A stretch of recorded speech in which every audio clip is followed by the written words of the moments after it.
Hello everyone, this is Pooja. Welcome back to my channel. I hope आप सब अच्छे होंगे, मस्त होंगे, ज़बरदस्त होंगे। आज का जो हमारा नया जो टॉपिक था वो चल रहा था इलेक्ट्रिसिटी।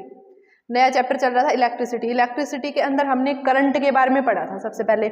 तो करंट के बारे में एक बार थोड़ा सा बेसिक फिर से कर लेते हैं। फॉर्मूला क्या पढ़ा था हमने करंट के बारे में?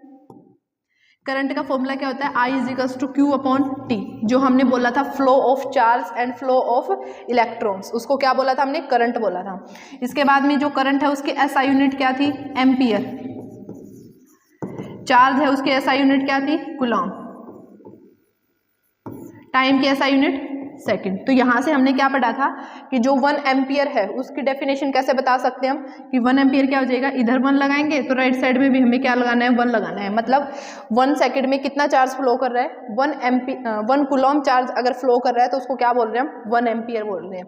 इसके बाद में हमने पढ़ा था कि 1 कूलॉम चार्ज में कितने नंबर ऑफ इलेक्ट्रॉन्स होते हैं। उसके लिए फॉर्मूला था Q is equals to NE। Q is equals to NE।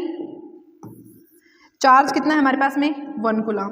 N की वैल्यू हमें कैलकुलेट करनी है। और ई इलेक्ट्रॉन पे चार्ज कितना होता है? 1.6 इंटू 10⁻⁻19 कूलॉम। अब ये इसके मल्टीप्लाई में इधर आके क्या होगा? डिवाइड में। तो इसको हम कैसे लिख सकते हैं? 1 अपॉन में 1.6 इंटू 10⁻⁻19 कूलॉम से कूलॉम क्या कर सकते हैं? कैंसिल। वैसे भी न्यूमेरिकली वैल्यू आने वाली है, उसकी कोई भी यूनिट नहीं होगी। नेक्स्ट, जब इसको सॉल्व करेंगे पावर यहाँ पे माइनस में, ऊपर जाके पावर किस में आ जाएगी? प्लस में।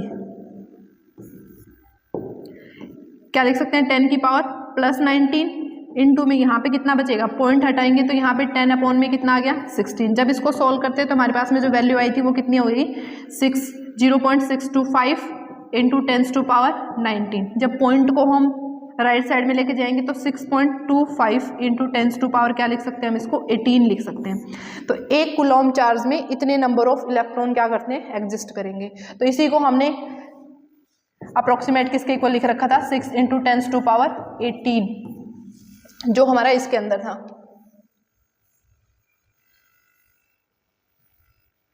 यहाँ पे पढ़ा था हमने SI unit of electric charge क्या है? कूलॉम।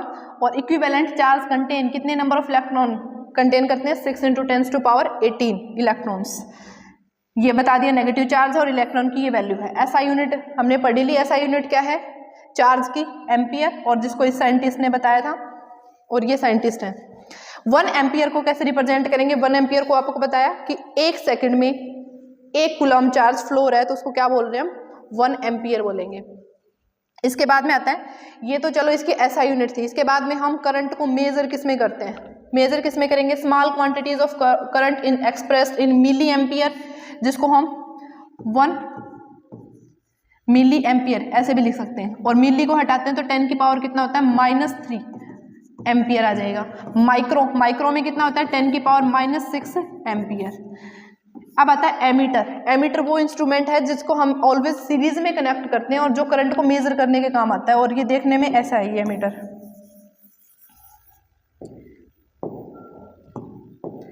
ये है एमीटर के डायग्राम। यहाँ पे MA लिख रखा है तो ये क्या है? मिली एम्पियर में बताएगा करंट। ठीक है, यहाँ पे A लिख रखा है तो सिर्फ ये क्या बताएगा? सिर्फ डायरेक्ट सीधी एम्पियर में करंट की वैल्यू बताएगा। यहाँ पे ये हमने कोई सर्किट लगाई, यहाँ पे एक सेल है, इसके अंदर एक बल्ब लगा रखा है, ये एमीटर लगा रखा है। तो ये एमीटर किसके बारे में बताएगा? करंट को मेजर करने का काम करेगा।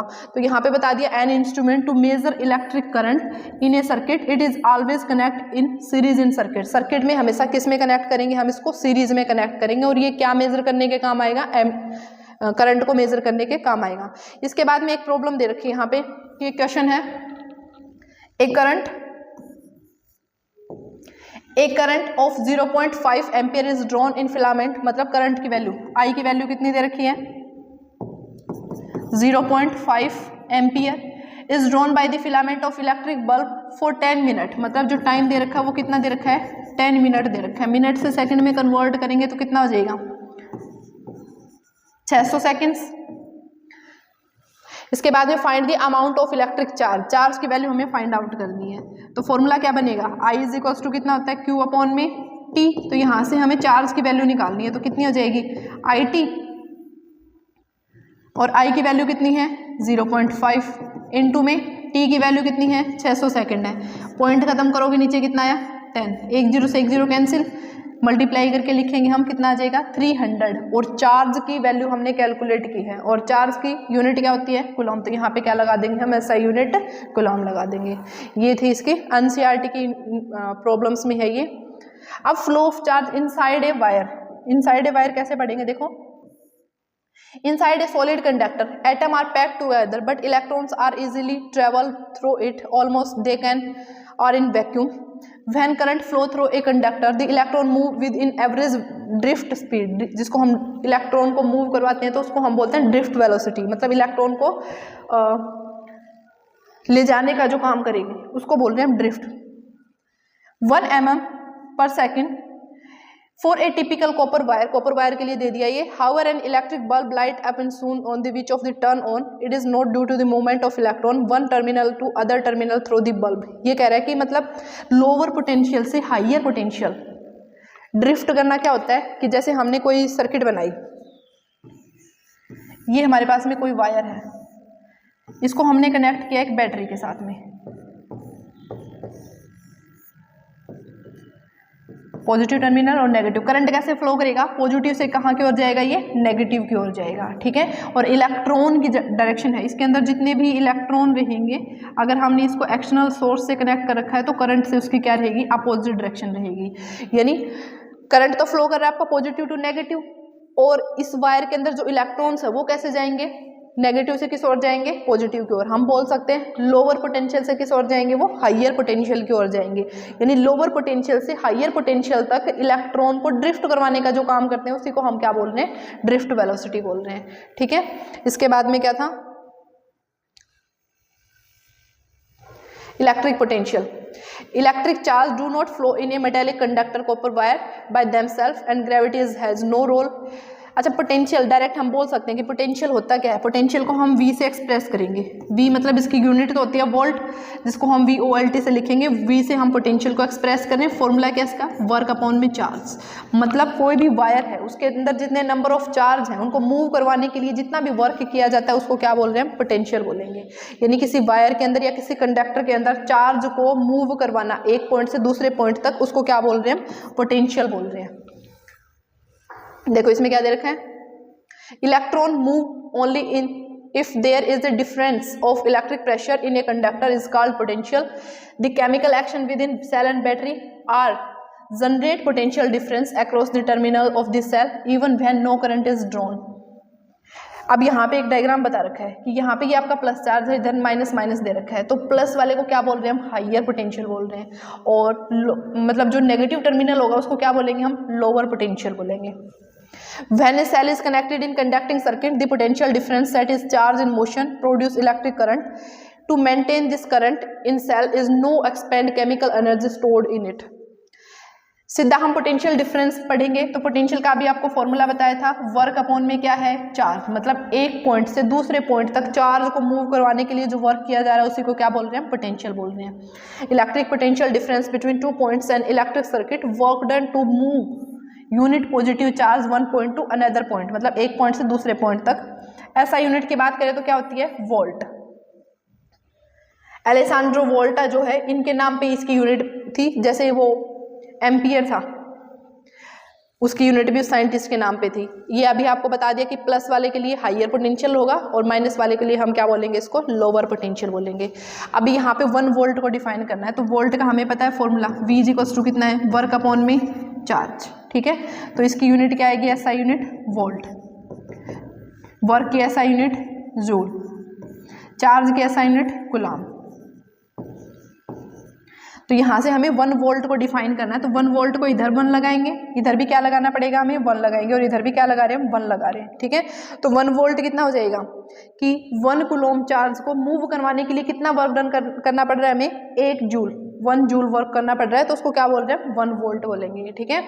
1 volt is the potential difference between 2 points of A current carrying conductor when 1 joule work is done move 1 coulomb charge, मतलब 1 जूल वर्क लगा रहे हैं हम तो कितना चार्ज मूव हो रहा है, 1 कूलम चार्ज मूव हो रहा है एक पॉइंट से दूसरे पॉइंट तक, उसी को क्या बोल रहे हैं, 1 वोल्ट बोलते हैं।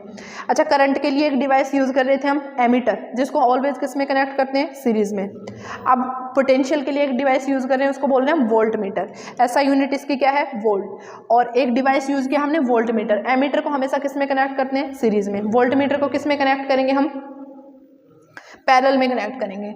ये वोल्ट मीटर है। Instrument to measure potential difference is always connected in parallel across the point which is potential difference is to be measured। दो पॉइंट के बीच का जो पोटेंशियल मेजर करना है तो हमेशा वोल्ट मीटर को किस में कनेक्ट करना पड़ेगा, आपको पैरेलल में कनेक्ट करना पड़ेगा। प्रॉब्लम दे रखी है यहाँ पे, क्वेश्चन क्या है, how much work is done moving with charge 2 coulomb, मतलब Q की वैल्यू कितनी दे रखी है, 2 कूलम दे रखी है, across 2 point having potential, potential कितना दिया दोनों पॉइंट के बीच का, 12 वोल्ट दे रखा है। अब फॉर्मूला क्या था हमारे पास में, V is equal to work upon में चार्ज, तो V is equal to work upon charge है, तो हमें V की वैल्यू गिवन है और चार्ज की वैल्यू गिवन है, तो वर्क की वैल्यू कैलकुलेट करनी है, तो वर्क की वैल्यू कितनी आ जाएगी यहाँ से, VQ, तो W इज इक्वल टू कितना आ जाएगा, V की वैल्यू 12 वोल्ट, Q की वैल्यू 2, तो आंसर कितना है हमारा 24। और वर्क की ऐसा यूनिट क्या होती है, जूल, तो आगे क्या लगाएंगे हम यहाँ पे, जूल। ये था पोटेंशियल के बारे में। इसके बाद में कुछ डायग्राम से बताए गए हैं।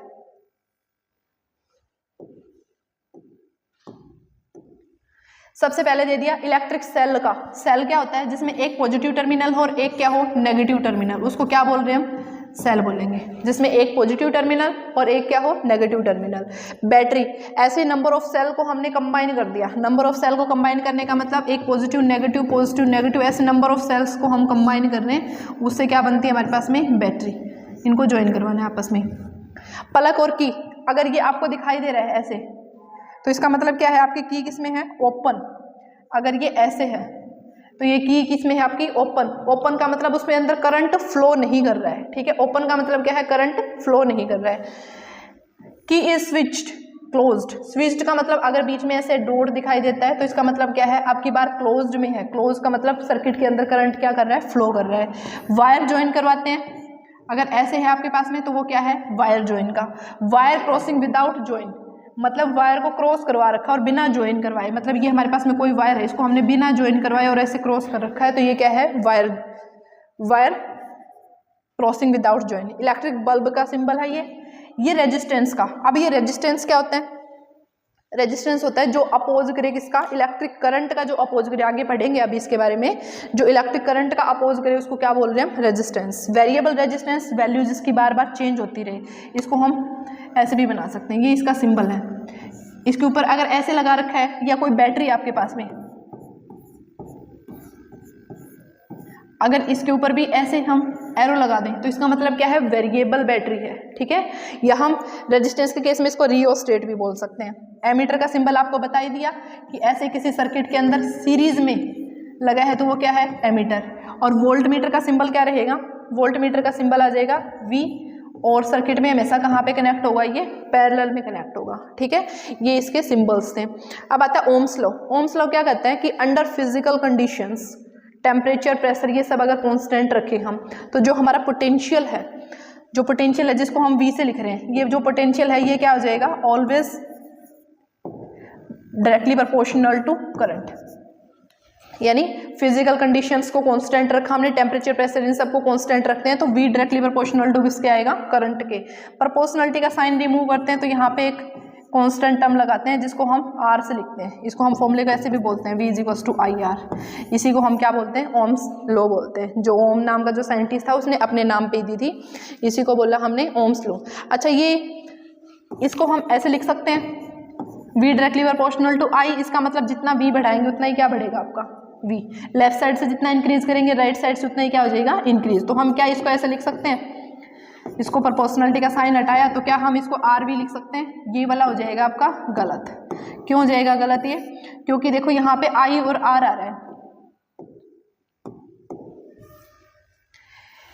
अभी मैंने बताया था कि जो रेजिस्टेंस है उसका काम क्या होता है, करंट को रोकने का काम करता है, मतलब which is oppose the electric current, जो करंट का अपोज करे। अगर हमने ये दोनों डायरेक्ट में रख दिए तो इसका मतलब क्या है, रेजिस्टेंस बढ़ाएंगे तो इधर से करंट भी क्या हो जाएगा, बढ़ जाएगा, विच इज नॉट पॉसिबल।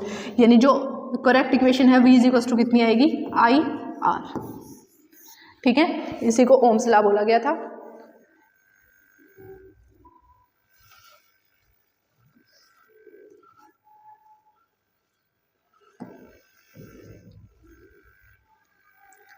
इसका पूरा नाम क्या था? George Simon Ohm. George Simon Ohm found was relationship between current and potential difference across the end of the metallic wire in a circuit is directly proportional to current. मतलब जो potential है वो directly proportional to रहेगा क्या? Current के। ठीक है, proportionality का साइन हटा के हम क्या लगाते हैं? कांस्टेंट, जिसको हमने आर नाम दिया, और इसी आर को क्या बोल रहे हैं? हम रेजिस्टेंस बोल रहे हैं। और इस रेजिस्टेंस की जो ऐसा यूनिट है वो क्या बोल रहे हैं? हम ओम। एक डेफिनेशन तो रेजिस्टेंस की यहाँ से हो जाएगी कि which is oppose the electric current. दूसरी डेफिनेशन यहाँ से बनाएंगे, आर की वैल्यू कैलकुलेट करोगे तो आर इज इक्वल्स टू कितना आ जाएगा? वी अपॉन में आई। तो यहाँ से रेशियो होता है किस किस का? Potential difference and current in A given circuit. किसी भी सर्किट के अंदर पोटेंशियल और जो करंट है उन दोनों का जो रेशियो रहेगा उसको क्या बोलेंगे? हम रेजिस्टेंस बोलेंगे। अभी इसकी एसआई यूनिट की बात करें तो इसकी एसआई यूनिट क्या है? ओम। पोटेंशियल की एसआई यूनिट क्या हो जाएगी? वोल्ट। आई मतलब करंट की एसआई यूनिट क्या हो जाएगी? एम्पियर। अब मैं बोल दूं कि आपको कि 1 ओम को डिफाइन करना है, तो 1 ओम को कैसे डिफाइन करेंगे हम? दोनों साइड क्या लगाओ? 1 1 लगाओ। ठीक है, 1 1 लगाने का मतलब क्या है? 1 ओम क्या होता है? जब 1 एम्पियर करंट फ्लो कर रहा है किसी सर्किट के अंदर तो उस टाइम पे उसका पोटेंशियल डिफरेंस कितना है? 1 वोल्ट है। यहाँ हम ऐसे बोल सकते हैं कि 1 वोल्ट पोटेंशियल डिफरेंस पे कितना करंट फ्लो हो रहा है उस सर्किट के अंदर? 1 एम्पियर करंट फ्लो हो रहा है, तो उसको क्या बोलेंगे? हम 1 ओम बोलेंगे। ये सब यहाँ दे रखा है। R is a constant for a given metallic wire at a temperature is called resistance. It is property of conductor resist, अभी बताया ना, which is oppose the current या फ्लो ऑफ चार्ज, या resist the flow of charge, मतलब जो charge flow कर रहा है उसको रजिस्ट या अपोज करने का काम करेगा, उसी को रेजिस्टेंस बोल रहे हैं। ऐसा यूनिट क्या हो जाएगी इसकी? ओम। ये इसकी रिलेशन है। The potential difference 1 volt and current is 1 ampere. जब पोटेंशियल 1 वोल्ट है उस टाइम पे करंट भी कितना फ्लो हो रहा है उसके अंदर? 1 एम्पियर करंट फ्लो हो रहा है। Then the resistance R of the conductor is कितना रहेगा? 1 ओम रहेगा। ये इसकी इक्वेशन है। अगर देखना चाहते हैं कि रेजिस्टेंस दिखता कैसा है तो ये वाली सर्किट्स आपने देखी होंगी, किसी भी सर्किट के अंदर ये वाले ऐसे वाले इंस्ट्रूमेंट आपको लगे हुए दिखेंगे। तो इनको, ये जो कलर होते हैं ना, इनकी वजह से तो हम क्या बताते हैं? रेजिस्टेंस की वैल्यू बताते हैं कलर कोडिंग करके। ये जो आपके 12th में आएगा, कलर कोडिंग से रेजिस्टेंस की वैल्यू बताते हैं कि ये कितनी ओम का रेजिस्टेंस इसके अंदर लगा है। लेकिन रेजिस्टेंस देखने में ऐसा होता है, हम सिंबल तो ऐसे बना देते हैं लेकिन देखने की बात करें तो रेजिस्टेंस इस टाइप का होगा। और इस टाइप का जो लैब में रखे ना उनको बोलते हैं रियोस्टेट। ये क्या है? रियोस्टेट। ऊपर वाले रेजिस्टेंस हैं। A conductor having variable resistance is called resistor which is used to control electric current। मतलब रजिस्टर तो एक डिवाइस है, रजिस्टर तो एक डिवाइस है, उसका जो इफेक्ट होता है उसको क्या बोलते हैं? हम रेजिस्टेंस। ठीक है, रजिस्टर एक डिवाइस है, उसका इफेक्ट को क्या बोलते हैं? रेजिस्टेंस। और इफेक्ट क्या है? जो which is oppose the electric current, जो करंट का अपोज करे। The current through a resistor is inversely proportional to the resistance. ये बताया इसने कि करंट और रेजिस्टेंस के बीच में रिलेशन कैसे रहेगी? Inversely proportional. कैसे रहेगी? देखो, जैसे हमने लिखा V is equals to I R, इन दोनों की रिलेशन देखनी है तो दोनों की रिलेशन निकालते हैं तो एक लेफ्ट में होना चाहिए और एक क्या होना चाहिए? राइट में। तो यहाँ से मैं R की वैल्यू निकालती हूँ तो R की वैल्यू कितनी आ जाएगी? V अपॉन में I। अगर V और R की I और R की रिलेशन देखूँ तो दोनों की रिलेशन कैसी है? इनवर्सली प्रोपोर्शनल है। ठीक है, मतलब करंट को अगर हम इंक्रीज कर रहे हैं तो रेजिस्टेंस क्या हो जाएगा आपका? डिक्रीज। अगर रेजिस्टेंस को इंक्रीज करेंगे तो करंट क्या हो जाएगा आपका? डिक्रीज हो जाएगा। आगे दे रखा है a component use to regulate current without changing its voltage is called variable resistance. बिना वोल्टेज चेंज किए जो हम यूज कर रहे हैं ना उसको बोलेंगे हम वेरिएबल रेजिस्टेंस, या जिसको वेरिएबल रेजिस्टेंस को ही हम क्या बोल रहे हैं? रियोस्टेट बोल रहे हैं। Electrical resistance of a conductor.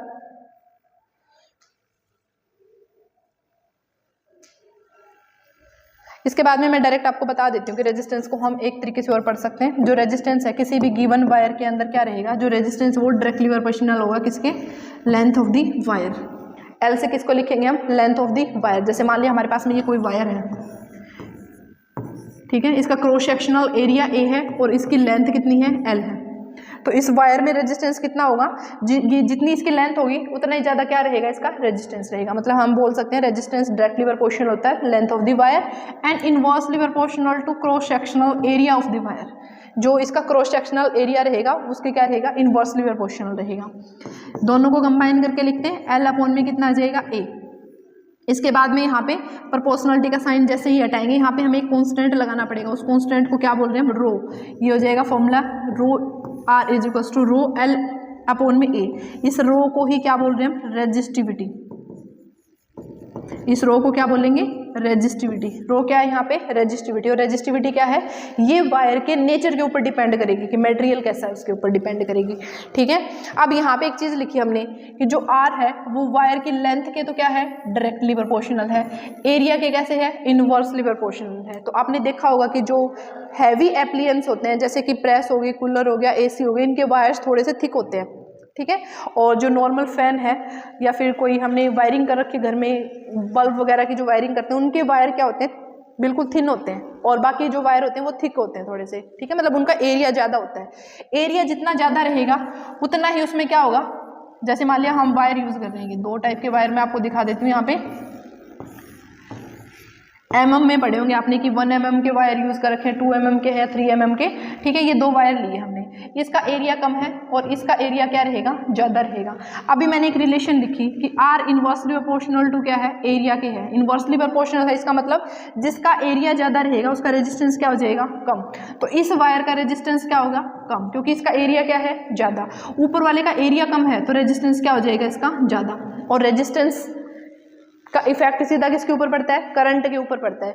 जिसमें रेजिस्टेंस कम है, क्योंकि हमने यही तो पढ़ा है रेजिस्टेंस क्या करता है, करंट का अपोज करने का काम करेगा, और करंट का अपोज कर रहा है मतलब इसमें तो रेजिस्टेंस पहले से ही कम है, तो इसमें करंट क्या करेगा, ज़्यादा फ्लो करेगा। जितने भी हैवी एप्लियंस होते हैं उनको करंट की जरूरत ज़्यादा होती है, तो उनका रेजिस्टेंस क्या होना चाहिए, कम होना चाहिए। इसलिए हम उसमें वायर कैसे यूज़ करते हैं, थिक यूज़ करते हैं। और ये है आपका एरिया कम है, इसका एरिया कम है तो रेजिस्टेंस क्या रहेगा इसका, ज़्यादा। तो इसका एरिया रेजिस्टेंस ज़्यादा है तो इसमें करंट की वैल्यू क्या रहेगी, कम आ सकता है इसके अंदर, करंट क्या रहेगा इसके अंदर, कम रहेगा, ठीक है। आज के लिए इतना ही, अगला टॉपिक करेंगे हम नेक्स्ट वीडियो के अंदर। अच्छा, एक बात और बता देती हूँ, यहाँ पे हमने रेजिस्टिविटी पढ़ी, इस रेजिस्टिविटी की यूनिट कैसे होती है, इसकी यूनिट क्या होती है, जैसे यहाँ से हम निकाल लें, आर की यूनिट क्या हो जाएगी, ओम। रेजिस्टिविटी को हमने लिख दिया ऐसे ही सीधा, लेंथ को किस में लिखेंगे, मीटर में, एरिया की कितनी होती है, मीटर स्क्वायर, 1 मीटर से 1 मीटर कैंसिल, ये इसके क्या हो जाएगी, डिवाइड में, इधर आके क्या होगी, मल्टीप्लाई में। तो रो की यूनिट क्या हो जाएगी, ओम मीटर, ओम का सिंबल होता है ये, इसकी यूनिट आ जाएगी ओम मीटर। रेजिस्टिविटी की यूनिट क्या रहेगी, ओम मीटर। इसके बाद में पढ़ेंगे हम नेक्स्ट वीडियो के अंदर।